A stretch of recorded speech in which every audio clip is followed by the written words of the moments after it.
You may not know it yet, but Donald Trump basically legalized weed when he signed the 2018 Farm Bill into law back in December of 2018. Don't worry, he didn't get it at the time either. That's just because most people don't understand how cannabis works, let alone our conflicting federal laws on the subject. 2018 changed the definition of marijuana into two completely different legal materials. One, marijuana has 0.3% delta-9 THC or more, while all other cannabis and cannabis products with less than 0.3% delta-9 THC is legally hemp under federal law. In this video, you will learn why that small distinction between marijuana and hemp resulted in over 99% of all cannabis being legalized federally. And if you stick around until the end of this video, you will learn about THCa flower and what company selling it directly to consumers as hemp in states that do not have a medical program. And there is no reason why you can't do it too. Both marijuana and hemp are legal terms of art under federal law. What is a legal term of art? It means that marijuana and hemp are both definitionals under federal law. There are statutes out there that says what marijuana or hemp is. One of them is the Controlled Substances Act of 1970 that says cannabis is marijuana, but it's actually spelled and pronounced with an H and not a J. The CSA says cannabis is a Schedule I drug, legally the same as heroin. I'm a little bit taken aback. You can't even make this stuff up, right? Isn't that just so messed up? And that was just how it was for all the years from 1970 until 2018 when the Farm Bill defined what is hemp, because it amended the definition of hemp under the Agricultural Marketing Act of 1946 to include it. Under federal law, hemp is now defined as follows. The term hemp means the plant Cannabis sativa L, and any part of that plant, including the seeds thereof, and all derivatives, extracts, cannabinoids, isomers, acids, salts, and salts of isomers, whether growing or not, with a delta-9 tetrahydrocannabinol concentration of not more than 0.3% on a dry weight basis. So now cannabis is like 99.3% completely legal. The only part of the cannabis plant that would test hot is poorly kept cannabis flowers. Do you know why that is? Because cannabis doesn't even make delta-9 THC. That's the main idea here. The plant does not actually make delta-9 THC. It makes tetrahydrocannabinolic acid, THCa.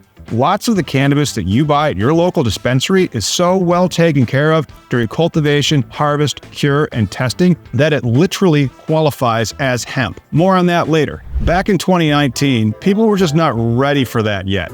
Despite this video that we did, it was one of our first, way back from 2019, when we talked about THCa flower. However, as that hemp flower is exposed to elements, some of the THCa degrades into that dastardly delta-9 THC, and a magic metamorphosis of law happens. The same thing would happen if you get it too close to a flame. The acid decarboxylizes and becomes a psychoactive delta-9 version of THC. But people were not ready to risk such boldness in 2019. Hemp's legalization had different levels, you see. Do you know what the first big breakout was in hemp after the definitional change in 2018? Cannabis seeds.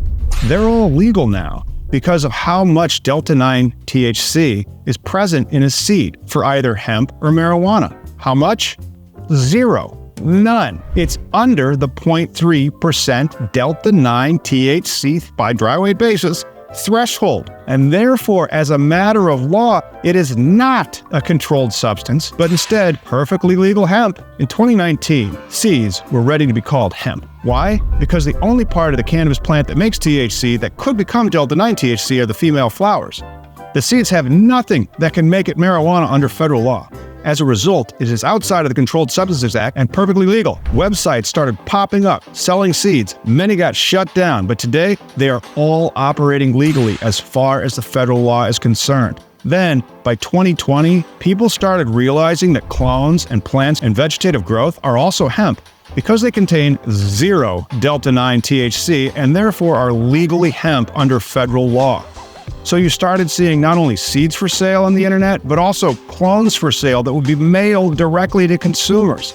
And they did not even have to use that novelty use only BS that never really worked. What worked was having hemp removed from being a Schedule I substance. so that it is just a normal legal thing. So you can see what's happened. The plant became basically legal, except for one chemical that the plant doesn't even make. However, most hemp has CBD in far greater numbers than THC, and the price of this CBD flower fell in 2020. And that's when the all derivatives, extracts, cannabinoids, isomers, acids, salts, and salts of isomers hemp explosion started. The CBD extract could be isomerized to form THC, like delta-8 or delta-9. The definition of hemp under the statute says all derivatives, extracts, cannabinoids, isomers, acids, salts, and salts of isomers from the cannabis plant are hemp, so long as it's delta-9 THC compliant. So companies started delta-8 vape businesses. They registered trademarks to protect their brand, which resulted in lawsuits, as it does from time to time. But no court had yet said that all of this was legal.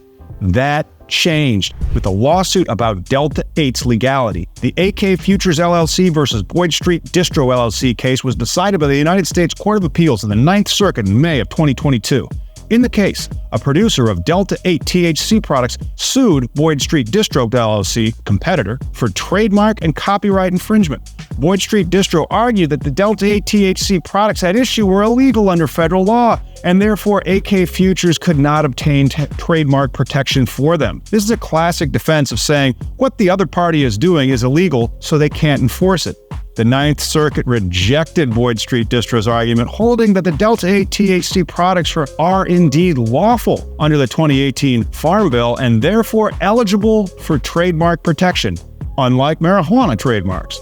The court reasoned that the Farm Act specifically exempted delta-8 THC from the definition of marijuana under the Controlled Substances Act, and that exemption from the law allowed trademark protection. About the same time as this, edibles got into the act. You see, if you have a gummy bear that weighs 4 grams, that's 4,000 milligrams, so you can find out what a 0.3% dry weight basis of that gummy bear is, and you get 12 milligrams, which is actually 2 milligrams over the state's requirements for potency in edibles.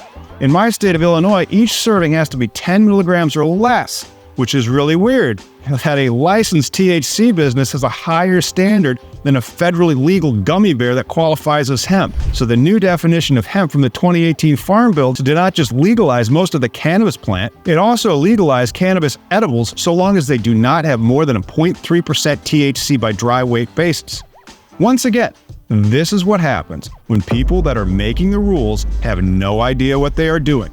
Lawmakers, before you pass another weed law, will you please get some frickin' personal knowledge on the thing you are regulating? And now here we are in 2023. Cannabis seeds, clones, and delta-8 are everywhere. The industry is melting down in open market states, leaking their cannabis into illegal states. Congress is doing absolutely nothing to help because they would rather tell you what upsets the other side's base or agree with whatever PAC is writing their big fat checks for re-election. So what's a cannabis company to do? I'll tell you what, THCa flower directly to the consumer. You basically get your dank weed, testing it so it is less than 0.3% delta-9 THC, market as hemp, which is not a controlled substance, and the 2018 Farm Bill has explicit protections against interference with interstate commerce in the newly legal hemp market. Do you know what company is embracing this gray area in the legal cannabis industry? Cookies. They have started a direct-to-consumer THCa hemp flower business for all their popular strains, like Glue, Laughing Gas, Apples and Bananas, and even Burn Scotty.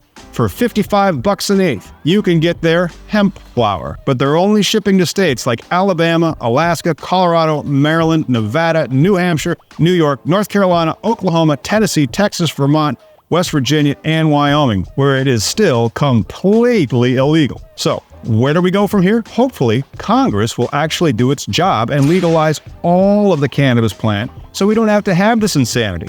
A law that makes no sense. It criminalizes the plant. It is over a line in the sand that was completely made up. It taxes state licensed operators, so it's very difficult for them to operate profitably. It opens the door for online cannabis flower and edibles without regulation. Maybe it'll take the Supreme Court to invalidate the Controlled Substances Act's treatment of cannabis as a Schedule I drug.